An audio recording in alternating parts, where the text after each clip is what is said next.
in the Nissa Who Shakes the World mirror. And what kind of cards would you be looking for as mirror breakers? We mentioned Narset Pyro Veils a few rounds ago. Is there anything else that catches your eye here as, you see it on one player's deck list but not the other? You think the ball is in their court? What's the most clever way to phrase resolve Nissa Who Shakes the World? Because that card just provides so much mana in itself, right? In a lot of ways, it feels like it doubles the number of lands you have on the battlefield near or something in that area. And if you resolve one first, you're better at pressuring the opponent's copy of Nissa Who Shakes the World, which is, that value cannot be understated.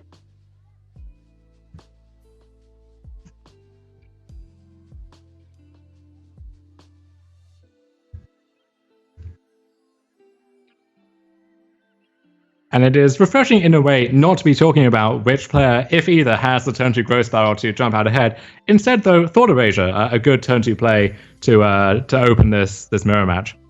And you know what? Maybe sometimes you just need to mulligan to that growth spiral so you can get out ahead of this. Yeah, see, it doesn't work anymore. But here, it's going to come down to whether Inglis wants to play for the earlier turns or for inevitability, and what sort of game that Inglis is trying to sculpt here.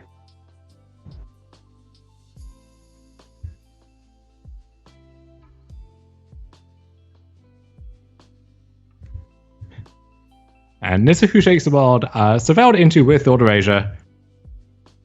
Whoa, that is. But we're sending that one away. Yeah, I mean, Inglis just saying, let's get this Teferi Master of Time on the battlefield. It is unacceptable to just sit here for 3-4 turns whenever your opponent has this Casualties of War waiting in the wings. And right now, Inglis doesn't have the second blue source to enable that Teferi. So, as you say, real show of discipline there, rewarded perhaps by, during Uro, giving him a turn 3 play here. And now I wonder if Nightingale wants to fire off that Ether Gust. You've seen Inglis bin Nissa, one of the marquee cards in this deck and in this matchup, and so that has to be a sign of weakness. Gusting this Uro can delay Inglis' development substantially. Right, this is a spot where if you're a Nightingale, you can likely infer that your opponent is low on land specifically, or they're not going to throw back something like Nissa. So tagging Uro specifically is going to stymie development while also denying their ability, well, Inglis's ability in this case, to dig closer to those ever-crucial land drops. And so now Inglis having to weigh up, is there some value to having that Uro back on top? Decides to keep it there. What do you make of that choice? I think the idea is just that it's a resource that's going to help in the long game, and it's going to help see the next card down anyway. So unless it's exactly an untapped blue source, you're just choosing not to have access to an Uro in your graveyard as the game progresses, since you don't have a really good way to spend your mana the following turn anyway. Is there an argument that with that Casualties of War that you know about and have to be fearful of, that if that's tagging a blue source, escaping Uro feels like it's a long way in the future regardless, and there's an Eliminate there and a Teferi that can phase it out, so you might just need that turn. Maybe escaping Uro is a pipe dream. Sure, it's entirely possible that the other side of things is just that you want to make sure that you have access to this resource at all, right? You're not winning games where you don't draw those lands anyway. So trying to bridge the gap to that sort of situation is what Inglis is playing towards.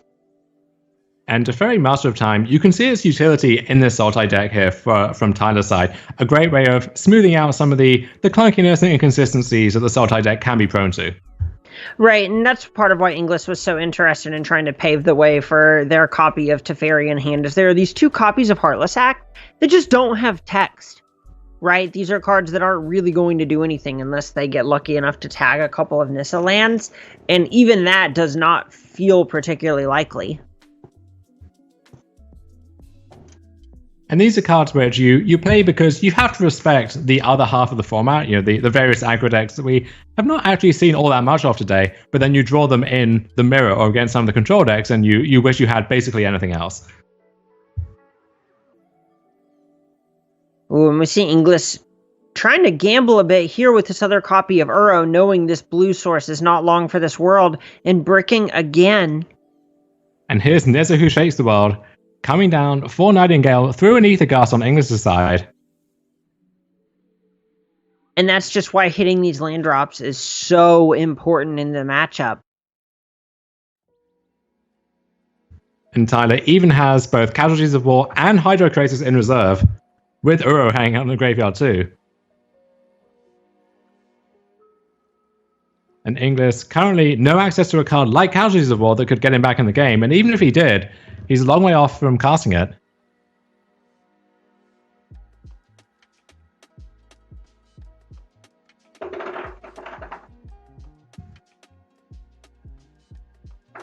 We finally find the second blue source in the form of a Fable Passage. But I think Inglis needed that one quite a few turns ago. Yeah, it that's a matter in this game. It feels like it might be too little too late. At this point, it's a matter of trying to figure out how you actually stay in this game. And it seems kind of innocuous with everything else that's going on, but that Teferi Master of Time is gradually ticking up towards the ultimate mark. How do you feel about Heartless Act as a strip mine? I love it.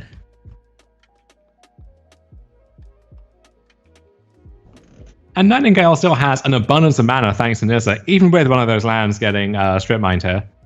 Okay, so we see a stop on Nightingale's upkeep and draw step.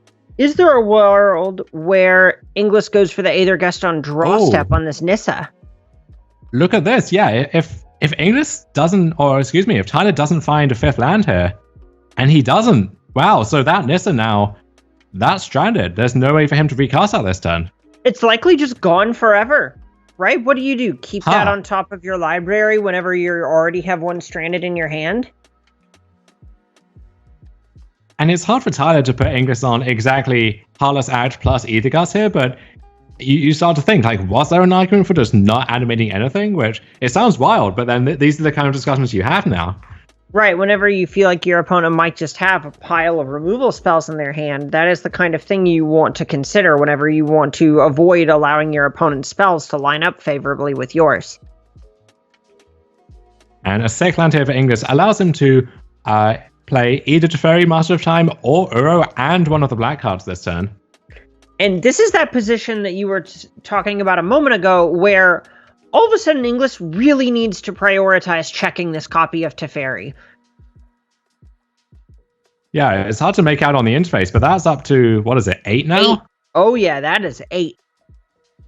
Yeah, so that goes up to 9 this turn, right? And then Tyler takes his turn back, it goes up to 10, and then Tyler just gets a time stretch on Inglis's next turn, and there's nothing that he can do about it.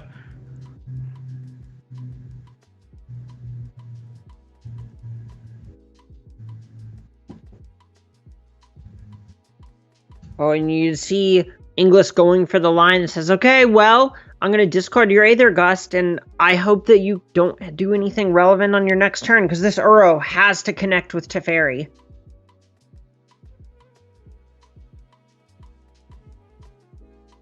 And now we're back in a situation where one of those otherwise weak removal spells from Tyler could help to save off that Uro for that crucial turn.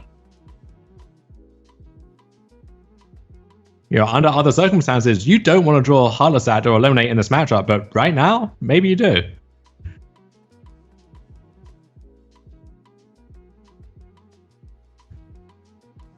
Because I think Tyler would love to be able to keep that Teferi around, not have to burn the time stretch immediately, and not have to phase out that Uro either.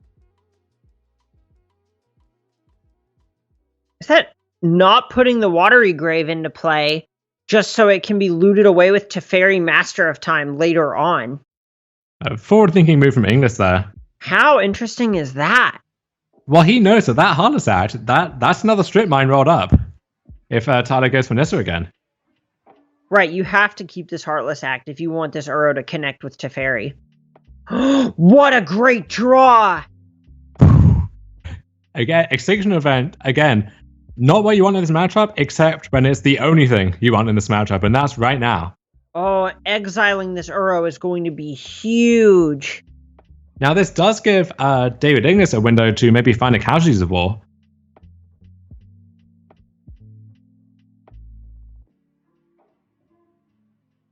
But even then, Teferi gets 2 turns, right? It does. And this is a little tough for Tyler, who he kind of wants to keep that Cultivate. You know, if he's going to keep missing land drops, he wants to have Cultivate to bridge into these high-end cards. But then you want all of Nissa and Casualties and the Krasis to go with your Nissa. And if you're keeping the Krasis, you want to power it up with the Nissa. So he is in an enviable position of wanting all of these cards that are in his hand. But put some tough choices to him as well. What if there's a world where Nightingale's considering just completely eschewing this time stretch from Teferi and then just using it to phase out Uro and playing a more heads-up game?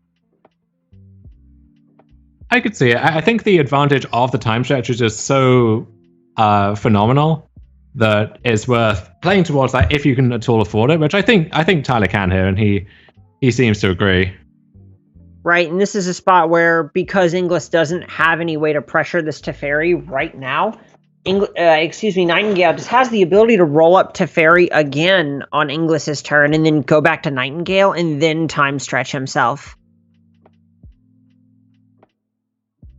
And all of these interactive cards don't hit Teferi Master of Time. You know, Eliminate and Heartless Act. Eliminate is just underneath the threshold there.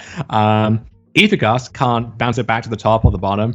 And so you're relying on basically attacking it down in combat or resolving Casualties of War, which is easy sometimes.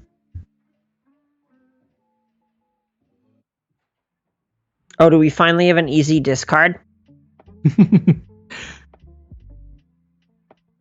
I suppose there might be an argument for just having the land over the Cultivate, but since it's a come into play tap land, maybe we can do better. You've got so many turns coming up. We have a lot. We can afford to take one off for a Cultivate, I'm pretty sure. If that weren't a tap land, I could see keeping it over Cultivate. But contextually, I really like just going ahead and keeping this Cultivate instead, I think. Oh. And there's the untapped land.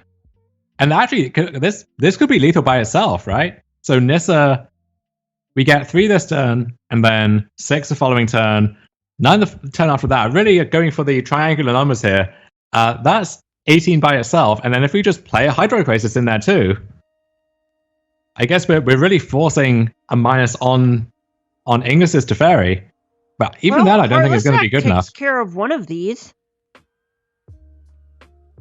It does. That's a good start for sure.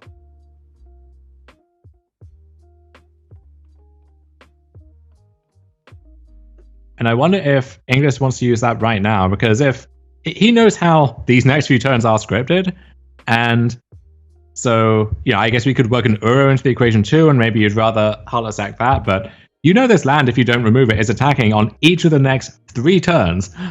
So, yeah, I think you have to fire it off now. Yeah, you at least get a couple of more Teferi activations this way. It definitely is activation, but it is the way to make that happen. We've been keeping this Uro trigger tally over the past few events. I wonder if we need to start the Teferi Master of Time activation tally. Absolutely not. We would just double the number of turns somehow.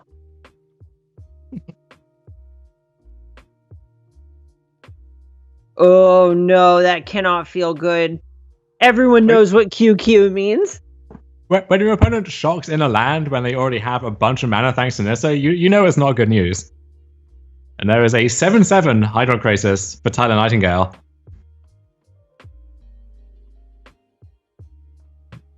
You get to animate one of these lands, crunch him for 3. And he drew a second Hydro Crisis off the first one, so that's a nice coda to our 3-turn sequence here. Sometimes you just need a Crisis revelation to chain into another one. Sphinx is looking mighty different nowadays.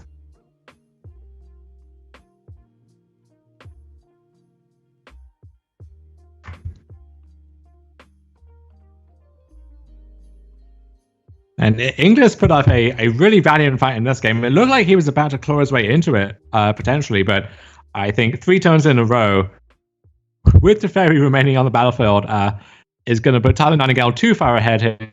He can finish the job. Yeah, I would be shocked if Inglis were able to find a way back into this game.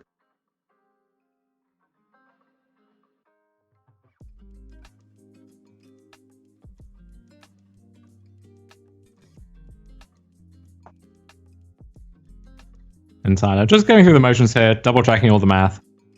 Maybe considering if there is a kill, not this turn, but how to set up guaranteed lethal or close to it for a future turn.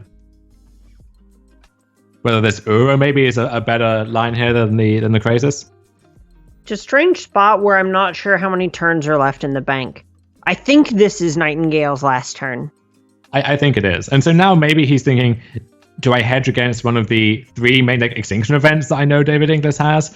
Uro does that better than a second Krasis, potentially. Yeah, at this point, I imagine Nightingale is just saying, well, the only way that Inglis ever actually gets back in this game is if I spew a bunch of resources for no reason, so I would rather just not do that. Yeah, let's take out this Teferi, cut off those outs even further.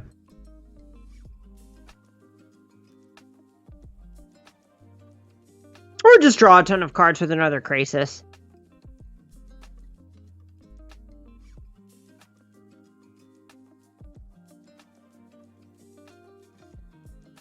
It's very reminiscent of the big flurry of cards off Expansion Explosion, which luckily I think is a thing of the past now, but Hydro Krasis gets to stick around for a few more weeks.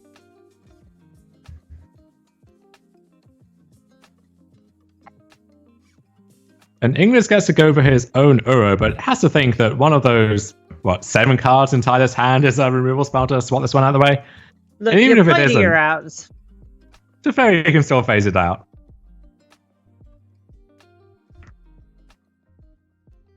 We could also see just several Nissas being played in succession just to create a bevy of 3/3 lands, but that is good enough finally to finish off David Inglis.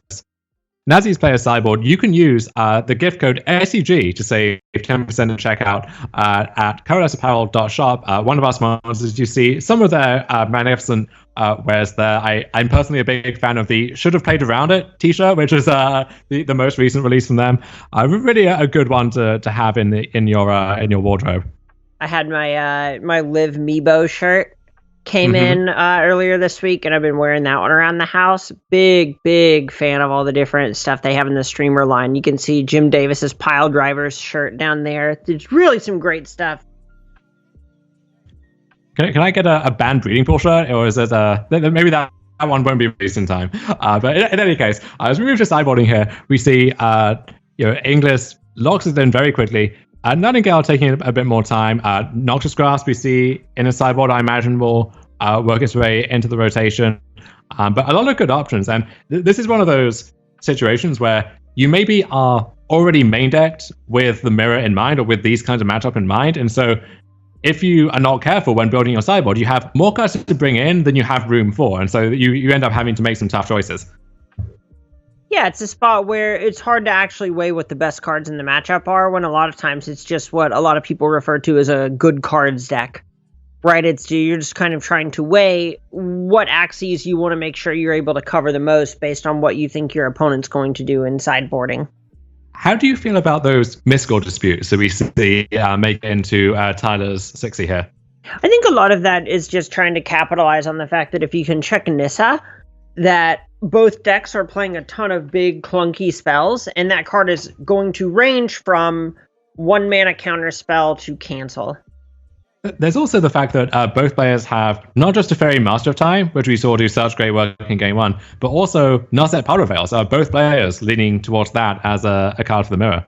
And being able to check Narset is just one of the most important things that you can do in the mirror for exactly the reason we talked about going into the match. It just turns off so many of those incidental avenues of card advantage that the deck has.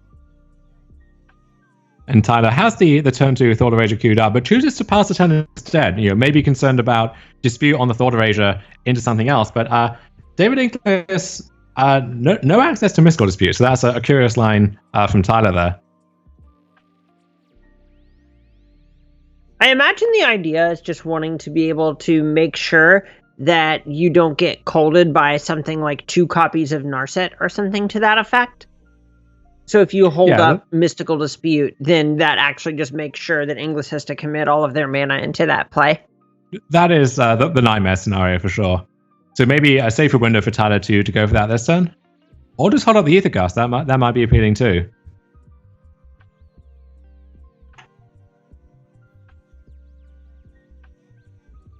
And there is Thought Erasure. Paving the way for that Teferi, more than likely. Yeah, get to snack that Nissa, I imagine, out of Inglis's hand. It's one of the defining cards in this matchup. Then Tyler gets to land Teferi, then follow it up with his own Nissa who shakes the world. Legion's End, an interesting draw for David and Inglis. A great card at answering Hydroid Crisis when you're off the mirror will devolve into a Crisis fight, but definitely not the situation that card's intended for here. Right, it's the kind of card where it is slightly better than some of your other removal spells at checking specifically Nissa lands, and is much better at checking the card Hydroid Crisis. Look at that. Tyler draws Casualties of War for the turn. Teferi draws him into another, which he then discards, and you have to hate to see that if you're Inglis, your opponent just discarding Casualties of War. But Inglis draws his own Nissa again, and playing that Hydroid Crisis on the previous turn, a sign of desperation it seemed at the time, but that now will allow him to finish off Teferi, Master of Time, and put the onus on Tyler to respond. We know that Tyler has Nissa into Ether Gust, but David Inglis has his own Ether Gust to cover the Nissa. So a very stringy sequence of turns here for these two players. This is so back and forth. Here's the back. And we're about to see the fourth, I think.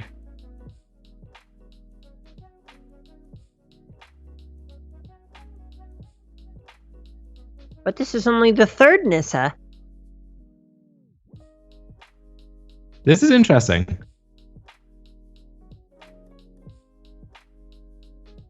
Xenos Triumph, of course. Signal. So now, are the Ether Gusts in both players' hands essentially face up here? Well, I guess this one is on the stack, so that one is.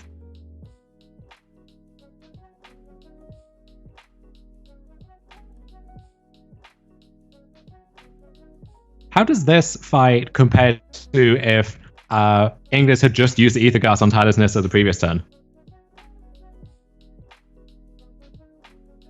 Because that seems like the more intuitive line. But we've seen Inglis really prove his mastery of this kind of deck in the past. I'm sure he has his reasons here. And now Legion's End, removing the blocker.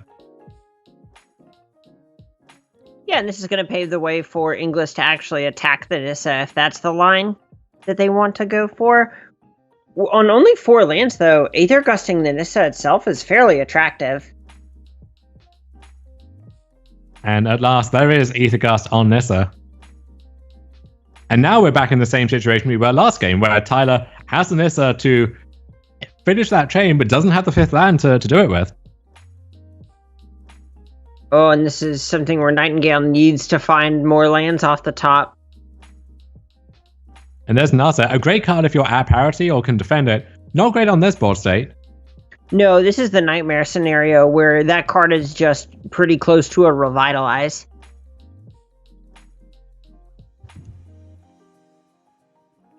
And Nissa back for David Inglis. And I think this one will stand the door shut. And that was a beautifully navigated game by Inglis, who, took us some lines that may have seemed counterintuitive, but he had a plan in mind. Yeah, all of these decisions were basically to try and actually reduce the given resources that Nightingale had available to them in order to kind of get a sort of virtual card advantage by this Casualties of War never actually being castable and so on. And you see Casualties of War, this is one of the issues with that card, is you kind of need things to be going okay already for that card to either get you back in the game or press your advantage. And if you're falling behind, if you're stumbling, then this 6 mana conditional card is not what you need. Right, you just didn't find yourself in a ton of spots where the card doesn't do enough. committing your entire turn to a reactive spell like that is not always going to be great if your opponent just has, say, 3 creatures. Inglis trades off his land with Tyler's or attempts to release. We see Eliminate from Tyler dealing with the other land at the same time. So this is a way for Nightingale to actually protect their copy of Nissa for a turn. Yeah, and if Tyler untaps with that Nissa, it doesn't matter that he only has 4 lands. He has Casualties of War that he can now cast. But Inglis here can fire off a big Hydro Crisis or just escape Uro. Is it possible to do both? I imagine it's close. Something to the effect of tap Zagoth Triumph, fire it up with Nissa, 5, and then Uro plus... That'd only be a 3/3 Crisis. That's probably not worth it. If we just play the Triumph instead, then let's say we untap that with Nissa. We get to attack for 5, and then that's 2, 4, 6, 8, 9, so a 7/7 Crisis. That sounds good to me.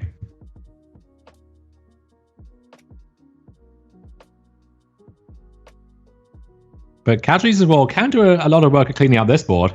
Ooh, speaking of Casualties of War. Yeah, can hit Nissa, Triumph, and Hydro Crisis, but then Inglis has his own casualties to follow back up with. Well, but we'll be a mana short of it. Oh no, because his Nissa is about to die potentially. Yeah. What a swingy game. This has been absolutely wild. And then there's another Nissa for David Inglis. What an absurd draw. On Nissas. So now Inglis plays a Nissa. Nightingale's Nissa dies.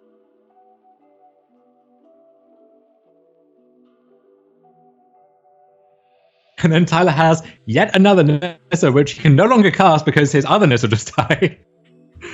All right, but a land off the top can get Nightingale back in this game. Oh, and a brick. So Eliminate takes down a land. Another Casualties of War from Inglis. And wow, this match will go to game 3 between these two players. And those games just really speak to how important Nissa is. Just because she allows you to play all of these huge spells when you only have 3 or 4 lands in play. Yeah, I saw a tweet from Tyler saying he tried playing fewer than 4 Nissas in the past. That was a mistake. He's playing 4 until they won't let him play 4 anymore, and you can see why in that match just there. And Tyler, it looks like de-emphasizing Thought Erasure a little bit. We see a copy of that move to the sideboard. Maybe thinking that card just gets a lot worse, on the draw heading into, or on the play rather. Yeah, so it's the kind of card that it's fine, but you are frequently just going to end up in spots where on the play you would rather the cards that you have be things that allow you to play from ahead rather than playing from behind, right? Whenever you're theoretically going to be up mana on your opponent, you just want to be a little bit more proactive than that card. And some solid hands for both players here. Tyler leads off with a Triumph. And Inglis follows suit. And we see Vraska Golgari Queen in Tyler's hand. A nice throwback from Gods of Ravnica. One of those cards that you forget is still legal in the format, honestly, because it's been so long since it was released, and also so long since it was really played with much popularity. But it's still a very solid tool in the arsenal, and I imagine does good work in these mirrors. Yeah, it's one of the best cards at checking things like Narset Porter of Veils. Also Hydro Crisis, which always nice to have extra ways to tag that, or an Uro that's just been escaped. You can re-trump that with a Vraska. Exactly. There are just a lot of incidental ways to just get value out of that card. So there is Agonizing Remorse taking Narset, which you identified quite rightly as one of the big mirror breakers here. But really new to those 2 copies of Hydro Crisis in Inglis's hand. But Eliminate is a great pickup from Core Set 2021 in these Narset fights. Is this a missed land drop? Oh no, there it is. It was just hiding for a second. So Tyler has his own copy of Narset, which will resolve and get eliminated.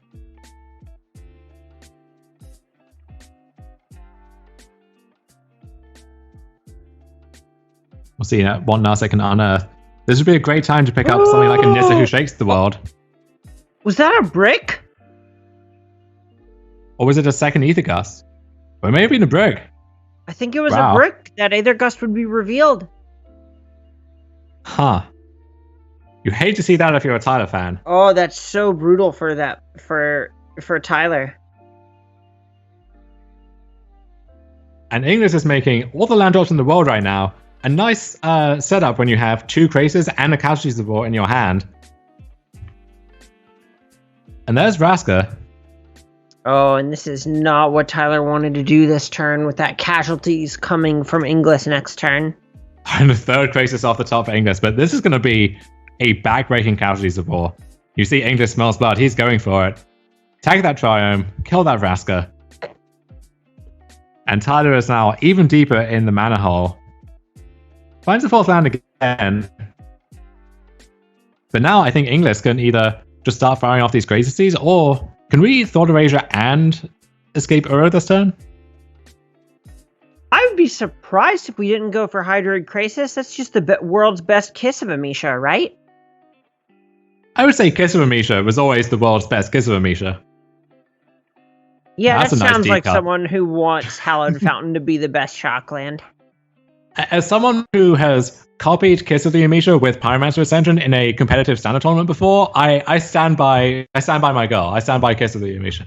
No, I understand. You played Jewel to Amulet in a Legacy Open last year. You don't have to keep bringing up the weird cards you've played.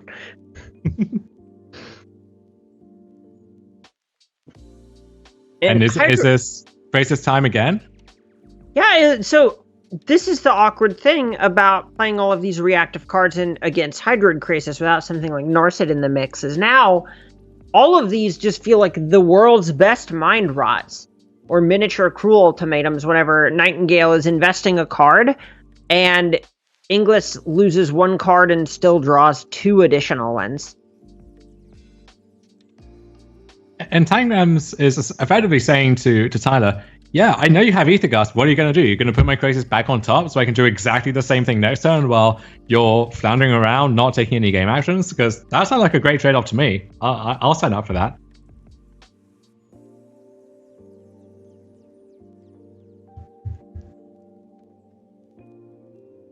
So Tyler spent his Noxious Grasp, and now David sees that the coast is clear, effectively.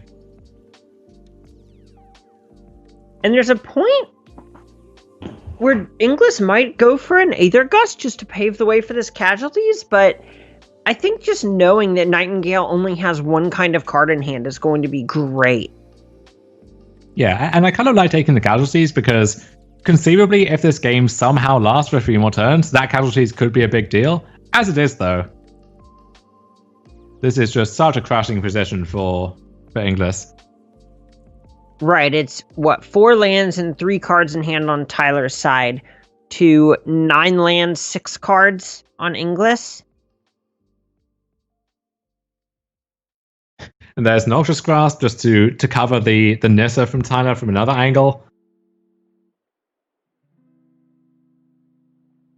And you see why Nissa and Krasis have been such a good duo throughout their time together in Standard, where David didn't need the Nissa to power it out this game, but the biggest thing you can be doing in these Sultai mirrors is just playing Hydro Krasis into Hydro Krasis. And we saw that with the Sultai food deck when Oko was running rampant in Standard, and it remains true close to a year later. Right, the fact that it's just a threat attached to that card advantage and you get both sides of it makes it feel like a Planeswalker in some senses, but unlike a Planeswalker, you don't need to untap with it multiple times to accrue that bit of value. Agonizing Remorse, I think effectively sums up Tyler's mental state at this point in the proceedings. What is Tyler remorseful of? Losing, he's a competitive guy, but still 5-1 in great position to play a win in the next round. And with his tiebreakers, I mean, I don't know if we're going to have an X and 2 sneak in, but he'd be in pole position for that too. Yeah, absolutely. Having your only loss be to the lone 6-0 in the tournament is gotta not feel too, or not, it can't sting too hard.